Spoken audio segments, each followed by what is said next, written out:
नमस्ते और आप सबका स्वागत एक बार फिर से engage English and life skills classes में। हमने टेंसेस को समझ लिया है, यानी समय के तीनों काल बहुत अच्छे से हमने समझ लिए हैं और उन टेंसेस के साथ इंग्लिश सेंटेंस स्ट्रक्चर को यानी अंग्रेज़ी वाक्य संरचना को भी हमने बहुत अच्छे से समझने का प्रयास किया है और समझ भी लिया है। लेकिन एक चीज़ अभी भी बचती है और वो चीज़ है कि जब होने यानी टू बी को कंटिन्यूटी में वहाँ दिखाना हो जहाँ बी का कोई हेल्पिंग वर्ब फॉर्म पहले ही मौजूद हो, यानी सेंटेंस स्ट्रक्चर इस प्रकार का हो कि वहाँ पर बी का हेल्पिंग वर्ब फॉर्म पहले से ही प्रयोग हो रहा हो, तब होने के लिए टू बी का प्रयोग थोड़ा अटपटा लगता है। जैसे यदि मुझे कहना हो कि मैं कोई या कुछ या किसी प्रकार का होता आ रहा हूँ या होती आ रही हूँ, अब सेंटेंस स्ट्रक्चर होता है आई हैव बिन, यानी आई हैव बिन के संग फिर से बीइंग लगाना होगा ये बताने के लिए कि मैं कोई या कुछ या किसी प्रकार की होती आ रही हूँ।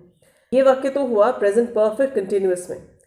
अब प्रेजेंट परफेक्ट कंटिन्यूअस के अलावा पास्ट परफेक्ट कंटिन्यूअस में भी यही समस्या आएगी। यदि मुझे कहना हो कि मैं कोई या कुछ या किसी प्रकार की होती आ रही थी, तो आई हैड बिन और फिर बी का आईएनजी फॉर्म लगाकर मुझे फिर से प्रेजेंट पार्टिसिपल फॉर्म लगाना होगा, जो फिर से बड़ा अटपटा लगता है।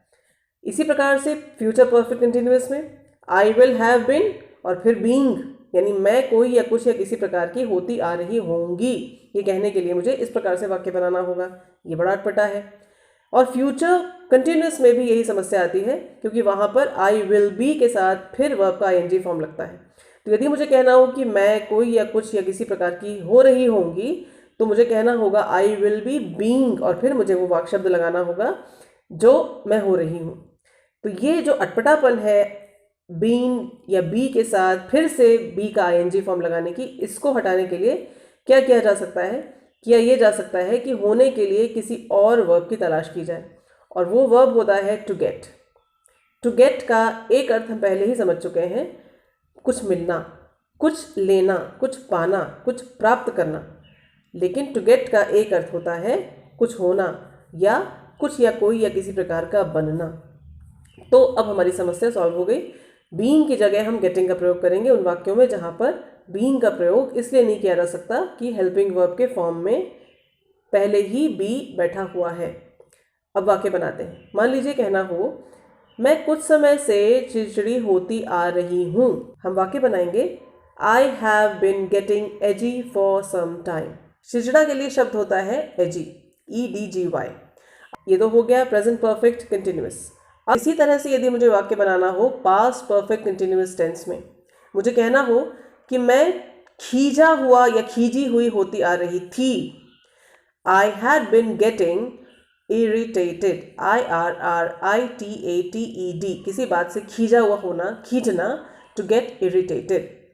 ये हुआ पास्ट परफेक्ट कंटिन्यूअस में गेटिंग के साथ वाक्य का स्ट्रक्चर।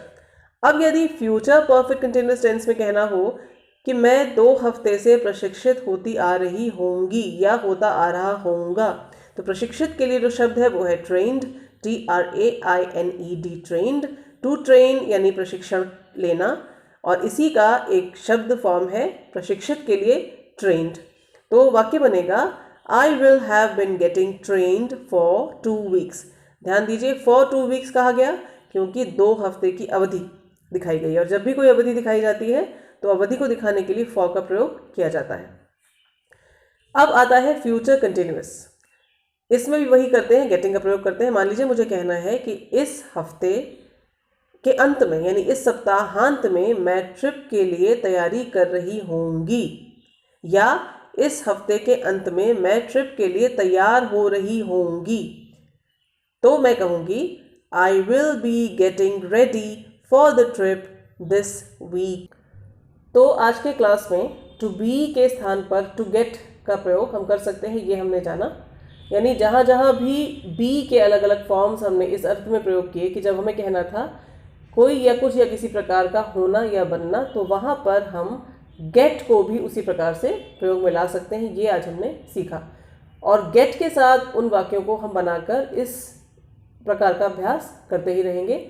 और अगले क्लास में फिर से मिलेंगे नए कॉन्सेप्ट्स के साथ। नमस्ते।